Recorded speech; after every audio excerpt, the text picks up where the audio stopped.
अब हम बात करते हैं रिफ्रैक्शन की। तो अभी तक हमने देखा था कि लाइट एक पर्टिकुलर सरफेस पे आके रिफ्लेक्ट हो जाती है। अब मान लीजिए कि आपके पास दो मीडियम है, दोनों ट्रांसपेरेंट है और वो दोनों के इंटरफेस पे एक लाइट रे आ रही है, तब क्या होगा? ठीक है, तो ये लाइट रे जो है ये बेंड हो जाती है, और किस डायरेक्शन में बेंड होगी ये डिपेंड करेगा कि ये दोनों मीडियम कौन से हैं। तो सिंपली अगर हम देखने की कोशिश करें तो यहां पर लाइट रे की बेंड डिफाइन होती है एक टर्म ऑप्टिकल डेंसिटी से, ऑप्टिकल डेंसिटी। अब ये ऑप्टिकल डेंसिटी क्या चीज है? ऑप्टिकल डेंसिटी वो चीज है जिससे हमें पता चलता है स्पीड ऑफ लाइट उस मीडियम में कितनी है।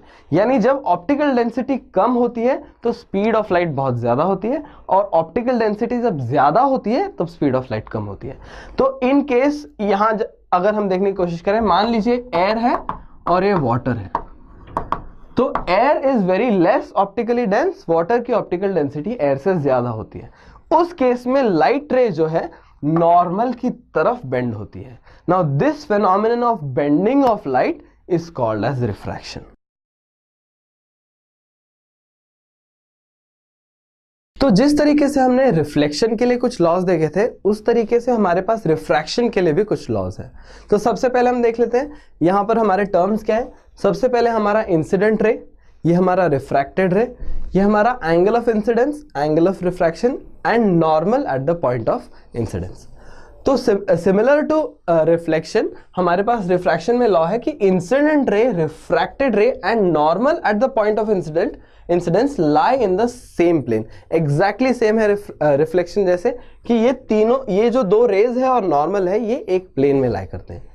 सेकेंड लॉ हमारा है कि sin i by sin r is equal to mu to 1। Now what is this mu to 1? This is a constant quantity।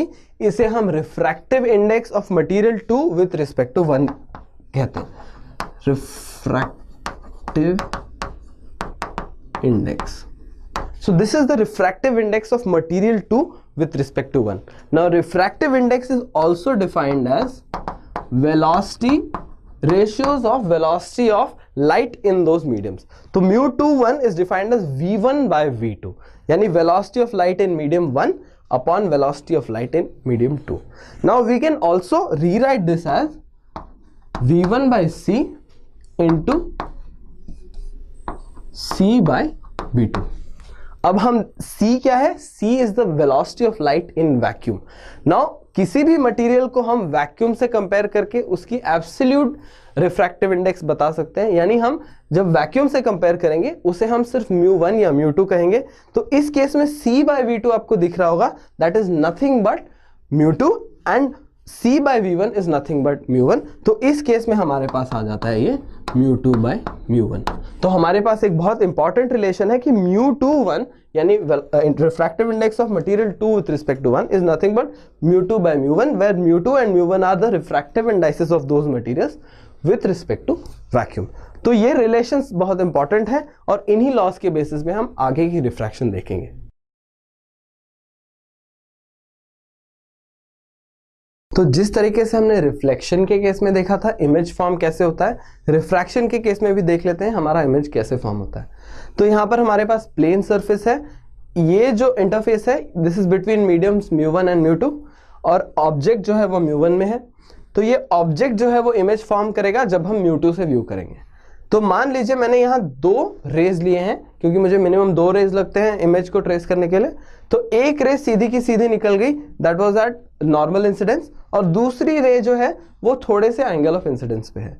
तो that will have some angle of refraction, जो मैंने इस केस में ऐसे दिखाया। तो जब मैं इसे रिट्रेस करूंगा तो मेरा इमेज जो है वो ऑब्जेक्ट से थोड़ा दूर फॉर्म होगा। ठीक है, सो this is how I can form an image in case of refraction. अब यहां हम कुछ रिलेशंस लगा सकते हैं जिससे हम इमेज और ऑब्जेक्ट की पोजीशंस के बारे में कुछ बता पाए। तो यहां अगर हम ट्राइंगल्स कंसिडर करें, triangle OAB and triangle IAB, ठीक है। तो यहां पर हमारे पास आप देखोगे angle AOB is nothing but I, क्योंकि ये पैरेलल लाइंस है और ये अल्टरनेट एंगल्स हैं। तो angle OAB is equals to, sorry, angle AOB is equals to I। Similarly अगर एंगल ए आई बी देखने की कोशिश करूं तो ए आई बी के केस में मैं देख सकता हूं this angle is nothing but equal to this angle, और ये एंगल जो है वो आर के बराबर है, तो एंगल ए आई बी जो है वो आर के बराबर हो गई। तो angle A I B is equal to R. अब मैं जानता हूं कि स्नेल्स लॉ के हिसाब से sine I upon sine R is nothing but mu two by mu one, सही है। तो इस केस में अगर मेरा एंगल ऑफ इंसिडेंस और एंगल ऑफ रिफ्रैक्शन बहुत ही छोटा हो, यानी मैं नियर नॉर्मल विजन की अगर बात करूं, तो आई और आर बहुत ज्यादा छोटे हो जाएंगे।